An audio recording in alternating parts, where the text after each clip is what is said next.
a certified true copy of the appeal court judgment on Kano State governorship election has affirmed the victory of Abba Yusuf as the duly elected governor. As indicated in the written judgment, the Court of Appeals set aside the judgment of the Kano Election Petition Tribunal for lacking in merit.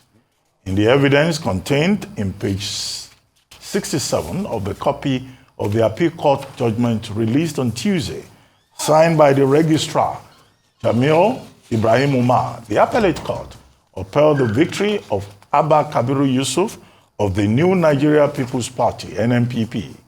Addressing journalists on Tuesday evening, the Kano State Attorney General and Commissioner for Justice, Haruna Dediri, said page 67 of the certified true copy of the judgment clearly indicated that the tribunal's ruling that sacked Governor Yusuf was set aside.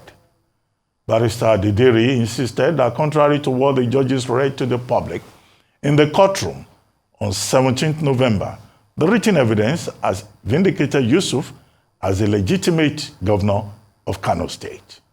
Joining us now on the morning show is Ladipo Johnson, spokesperson, New Nigeria People's Party. Good morning, Ladipo Johnson. Thank you very much for joining us. Good morning. Thanks for having me. Well, what is this confusion all about? I mean, the newspapers, the media, don't let me say the newspapers, reported that the Court of Appeal sitting in Abuja affirmed the ruling of the tribunal in the Kano governorship election. What the tribunal did was to sack Governor Abba Yusuf. And now we're being told in the certified true copy that by the interpretation of Dediri of Kano State and by the interpretation of Femi Falana SAN, which we have seen in the papers yesterday, it was on one of our programs yesterday, he too is saying that contrary to general belief that what the court did was in fact to affirm the victory of NNPP Governor Abba Yusuf of Kano State. What is the source of this confusion? Where do you think this could easily have come from? How could judgment read in open court be different from the certified true copy, which, by the way, wasn't released until 5 days later, only yesterday, 5 days after the ruling? Over to you. Thank you. Thank you very much. It is very unfortunate that we have come to this low state in the country regarding the judiciary. I am a legal practitioner, and it hurts me, it pains the heart that this is the sort of situation we find ourselves in. As you rightly said, what was read out to the entire world last week Friday is different from what we've seen in the certified true copy that was finally released yesterday. Because, you know, you just have a 14-day window to lodge your appeal at the Supreme Court. And so when you deliver judgment on Friday and you do not give, in an election matter, you don't give the certified true copy to counsel till some 5 days later, it really makes no sense. And you begin to wonder what is going on. And as Chief Falana said on his program with Charles, it was what is going on? We don't understand it. But whatever it is, it shows that this is scandalous. It's a scandalous judicial debacle that we're facing with what happened in the Court of Appeal. Okay. Now, I'm not part of the legal team. Yes, you were about to say something. No, go ahead, Mr. Johnson. Go ahead, just finish up before I read something to you. Just go ahead. Yes. Yes, I am not part of the legal team. I don't know which way they're going to go with it.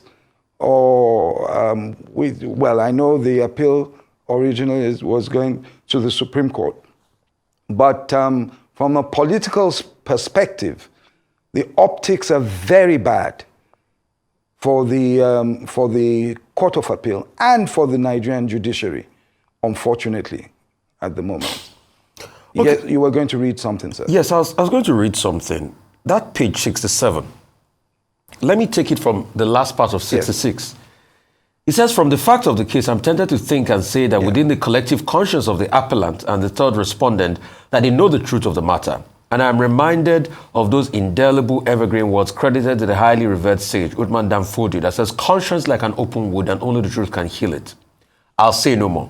And it goes further to say, I will conclude by stating that the live issues in this appeal are hereby resolved in favor of the first respondent against the appellant. It now goes again by saying, in the circumstances, I resolve all the issues in favor of the appellant against the first respondent. Therefore, I find no merit in this appeal, which is liable to be and is hereby dismissed. The judgment of the tribunal in petition number blah, blah, blah, blah, blah, blah, blah, between All Progressive Congress and INEC, blah, blah, blah, blah, blah, was delivered on the 20th day of September. The sum of 1 million is hereby awarded as cause in favor of the appellant against the first respondent. I see a lot of contradictions in there. Please, I don't get it. I'm very lay when it comes to issues like this. Yes, Rufai, you've put first paragraph for the respondent, second for the respondent, third for the petitioner. But the concluding bit, when you said the judgment of September, whatever the date was, in the tribunal, you didn't finish the quotation, is hereby set aside. Now, what this is, I tell you, is so sad. I was on, as you know, social media all night.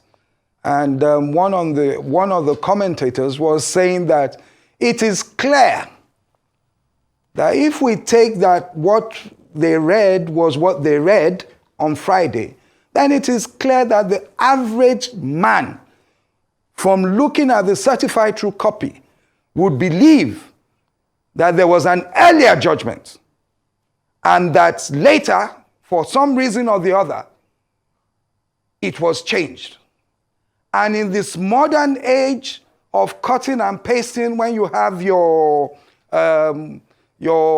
document in Word and you don't want to retype everything, they made a mistake or they left that core part, that conclusive part, that the tribunal judgment had been set aside, was left there.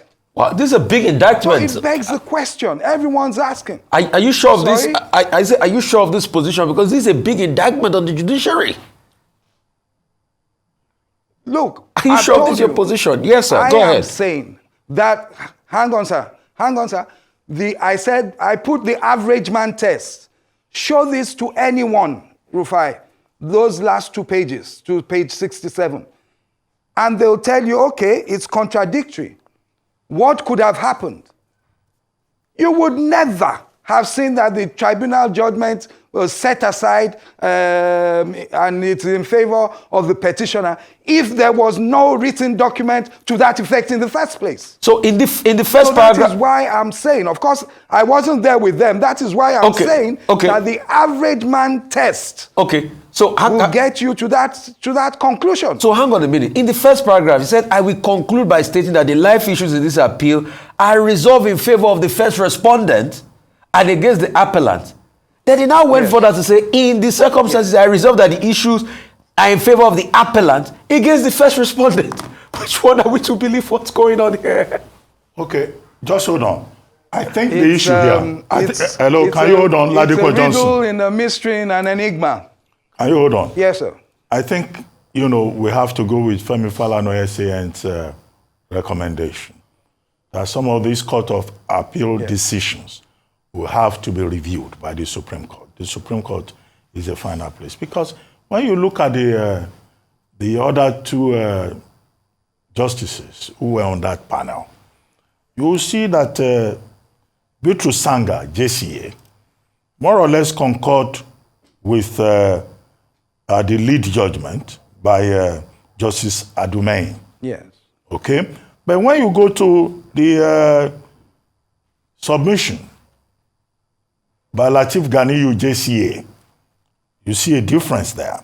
Yes. Lateef Ganiyu, JCA, yes, is saying, I'm of solemn view that this appeal is liable to be and is hereby dismissed. I abide with the consequential order as to cost. So you see the third judge dismissed the appeal. 2 agreed. So I think the basic thing is that the Supreme Court will help us shed light on this matter. But it's not only about INEC votes. Definitely. INEC not stamping ballot papers. There was another issue the raised. Ballots, yes. There was another issue raised here. I've not read the certified true copy. I'm just looking at the ratio towards the end because this is about 72 pages. It will take some time to read it. But I just went straight to the ratio. Now, there was another issue that their lawsuits raised, Section 134 and Section 177. We they said the tribunal did not address that Abba Yusuf was not in fact qualified in the first place to be a candidate of the NNPP because his name was not in the party register. And at the party register, the Electoral Act requires that your name must be in the party register at least 180 days before election. And that Abba Yusuf was not even a member of the NNPP. And that the rule is that you must be validly nominated by a political party for you to run for election as a candidate. There is that other matter that is there, that the Supreme Court will have to look into. So I don't think this matter is over yet, and I don't think that the NNPP should be jubilating. We just got the certified true copy yesterday, so I'm not sure. I'm not sure your lawyers have had enough time to study it. On the contrary, sir, it's not a sense of jubilation, it's a sense of sadness that the judiciary has brought us to this stage that we're in now, or that we're at. And the issue is not just for the Supreme Court to review the judgment, but the NJC must thoroughly investigate what has happened. If need be, they might need to use an independent investigator. It is so sad that we have gotten to this stage. How could you have such a conflicting thing at the Court of Appeal? So the issues that the issue of membership or whatever, that will be treated at the Supreme Court. But it remains that, INEC has a new way. You have to upload membership. You have to upload your candidates. And if you do not upload membership cards, etc., you are not, the full thing it won't go through. So I was not at the tribunal. As I said, I didn't participate in the legal sense at the trial or at the Court of Appeal. So those will be details to be handled by our team. But we are confident that if we have, unfortunately I'm saying that, if we have an unbiased panel, then justice will be done for the millions of people in Kano who do not understand all these technicalities. All they know is that they're being cheated. And it is unfortunate that that is where we're at. Okay. So, because, we just got the judgment this morning, so reading it is, it will take some time, like Dr. Abati said. I would also like to ask you yes. On this. The commissioner, I think, for justice in Kano also muted what Mr. Falano was saying about this discrepancy. Is it based on this now that what will the NNPP be seeking at the Supreme Court now? Because, so that's where the conundrum, hang on a minute, that's where the conundrum starts. Because what are you even now taking to the Supreme Court? If the Court of Appeal had vindicated, so is it the APC? This is confusing. Is it not the APC that have to take it to the Supreme Court now? Because if the Court of Appeal had vindicated you in this judgment based on the certified true copy, Is it at the APC that will go to court of the Supreme Court? What's going to happen? I mean, I don't get it. Or where will, because you said there's also a threshold. What will happen? Well, I can see you're laughing. As I said earlier, you're laughing big time. Yes. It's because, Rufai, you see, it's laughable. If you do not want to cry, you laugh. People have been complaining. A lot of us spoke against people who kept saying that they're losing confidence in the judiciary. And then you get this farce. It's a joke. You have to laugh about it. If not, it would be so sad. So back to your question, though, that would depend on the legal team, both for the party and for the candidate. They would probably sit down and decide what there is to take to the Supreme Court.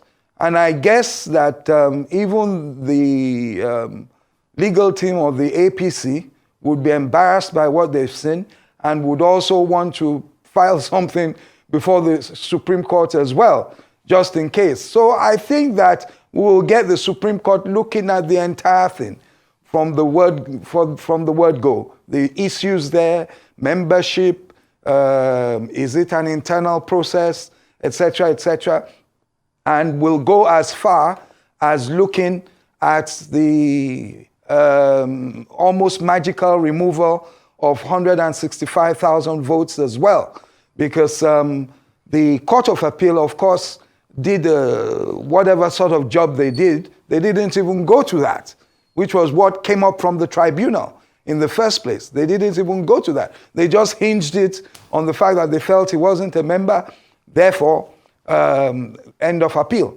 So I think the Supreme Court is going to have a holistic approach to the matter, and they need to, because the judiciary is on trial here from the court of public opinion. And some people say, oh, what matters is the judiciary. Yes, but what matters, really, what matters is the millions and millions of people who have voted, or who turned out to vote, and who are crying and hurting that the mandate they gave freely to someone is being tampered with. And in this vein, I have to thank President Obasanjo. I have to thank Chief Falana and also Senator Shehu Sani, because I've seen their comments on these things. And these are the comments that get people thinking. Ordinarily, if we speak, they say, oh, he's a politician, what is he saying? But it is good that these people have spoken, who are not members of the NNPP, who want justice and who want this country to move forward. Because you cannot move the country forward if we have things like this in the judiciary. Ladipo Johnson, for the benefit of our viewers and others who may not have read the judgment, I've taken another look at it. What the tribunal decided was that they sacked Abba Yusuf of the NNPP as governor, because they said 165,000 plus ballot papers were not duly stamped by INEC, rendering those votes invalid. And through their arithmetics, they arrived at the decision that Gawuna should be the person to be given the certificate of return. Now, what this Court of Appeal did is to affirm that judgment. Because again, if you look at Justice Adumain's ruling, he says, I find no merit in this appeal, which is liable to be and is hereby dismissed. In other words, the case that Governor Abba Yusuf took to the Court of Appeal was dismissed. Sanga JCA also dismissed the appeal. Lateef Ganiyu, JCA, also dismissed the appeal. So the three justices on the panel, they were unanimous in dismissing the appeal. So this contradiction that we're talking about, I really don't see it. I've taken time to look again at this, at the holding in this particular case. Second, Dr. is the issue, just wait. Second is the issue of qualification. Yeah. Now, the Court of Appeal said that Governor Abba Yusuf should have in fact been disqualified By the tribunal. by the tribunal. Yeah. And that the tribunal erred by not addressing that matter. And they spent a lot of time, showing how the tribunal arrived at its decision in error, par incuriam, as lawyers will say. So really, I don't really see what this contradiction is. What has happened is that Abba Yusuf has lost at the tribunal level, he has lost at the Court of Appeal. But he says that this is a temporary setback.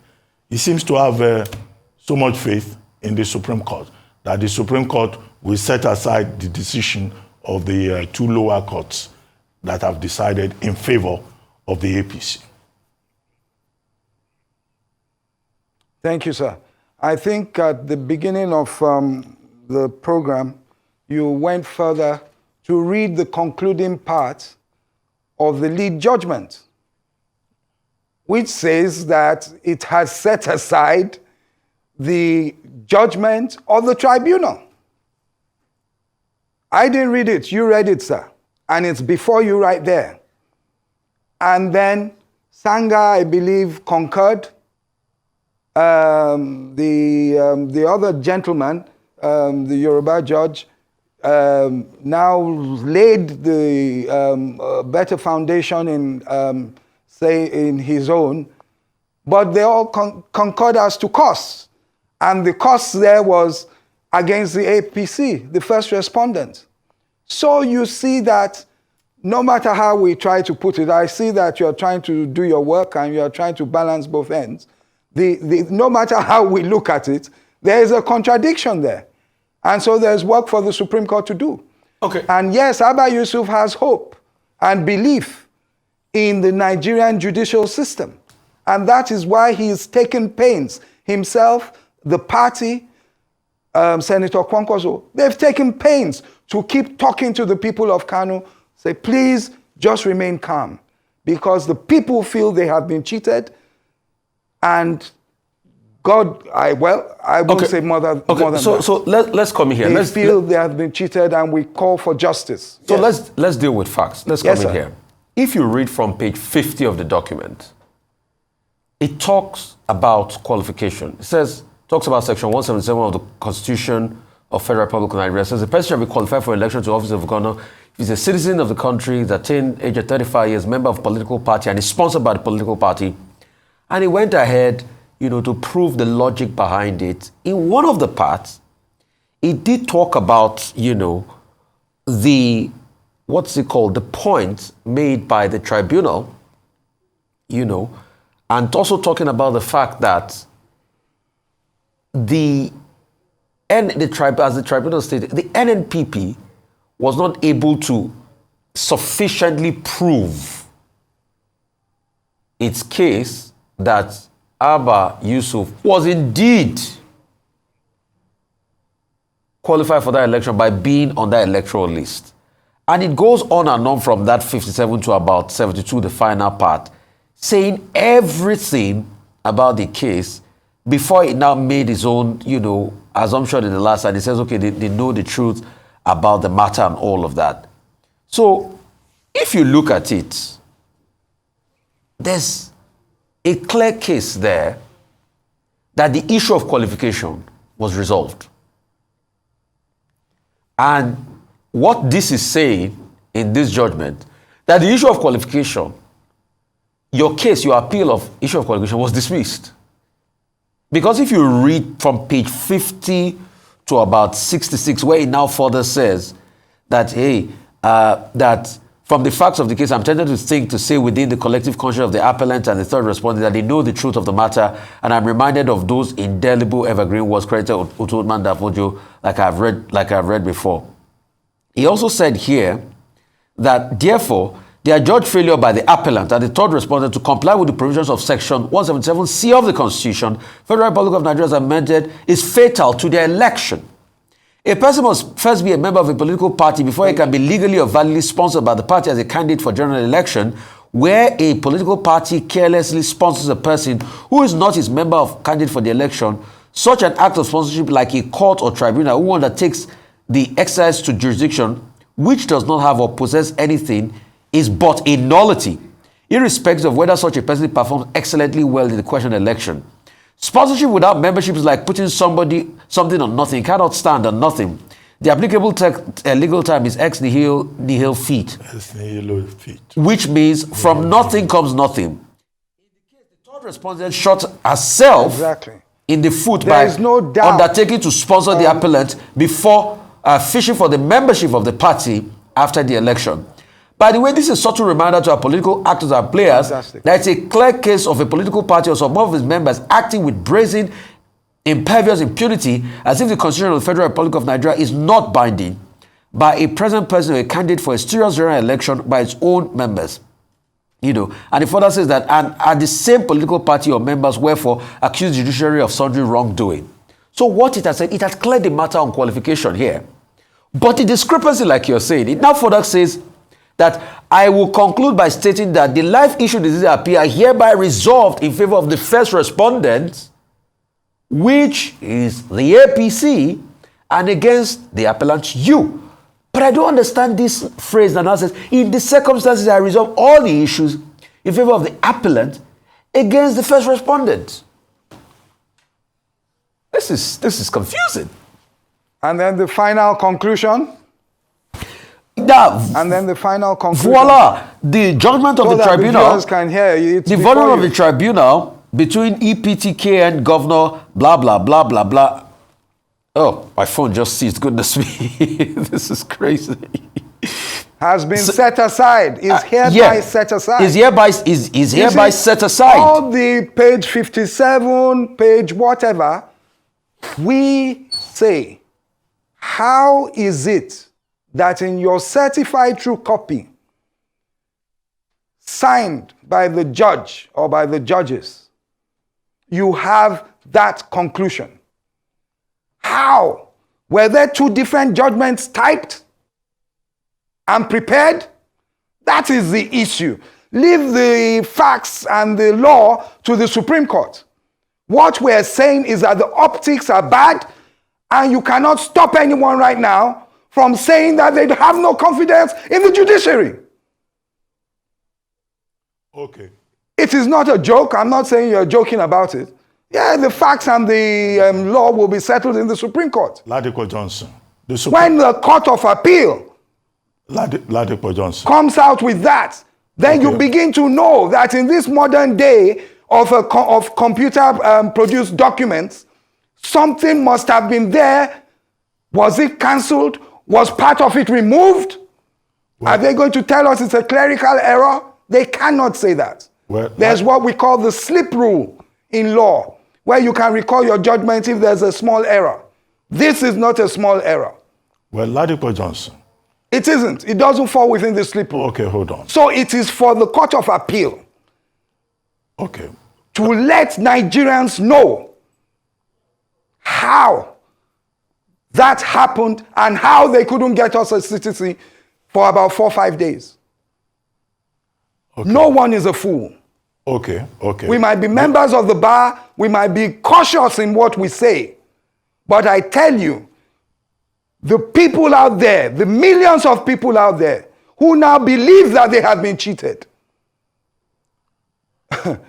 they are not Ladipo Johnson and they are not Rabiu Musa Konkoso. Ladipo Johnson. And that isn't a threat. All these details will be resolved by the apex court. So nobody can make any final statements. Yes, thank you. And not certainly people who have not read, even the judgment that is the judgment that has now been put out there. We can't be cherry picking. But let me ask you, can a man who is not a candidate of a political party stand for election in Nigeria,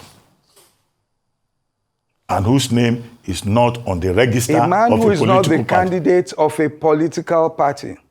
Who is not a member of a political party. A man